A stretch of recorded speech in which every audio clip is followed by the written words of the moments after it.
Wala na po siya sa lugar magselos. Kahit po pinsan niya pinagseselosan niya. Wala po ata ang araw na hindi kami nag-aaway.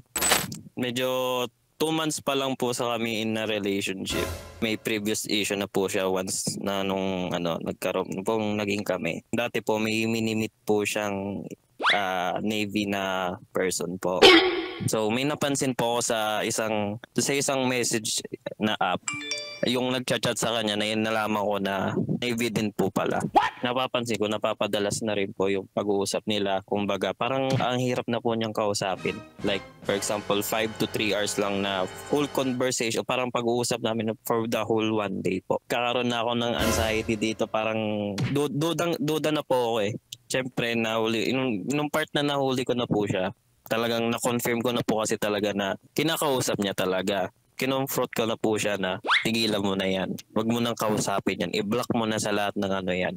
And then, yun nga, tinatawad ko naman po siya, mag-agree siya. So, tinigilan niya na yung guy. Dito na po papasok yung stage, parang final stage ng problema po namin sa relationship namin. Wala na po siya sa lugar magselos. Kahit po pinsan niya pinagseselosan niya.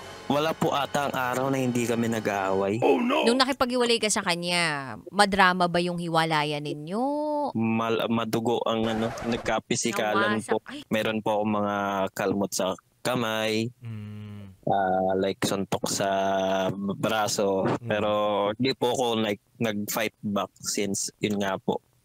Hindi ko po ting na gumanti or Sarap manood ng radyo, no? Ginawa mo na talagang bisyo ang panonood sa amin, no? Umabot ka na rito eh. Huy! Kaya kung gusto mong tuloy-tuloy pa ang tawanan, Iyakan at kiligan, aba, i-like mo na ang video na ito. at mag-comment ka na rin sa bisyo. Hit mo na rin ang notification bell. Para updated ka sa mga kaganapan namin dito sa Love Radio. Kailangan pa bang i-memorize yan? Basic.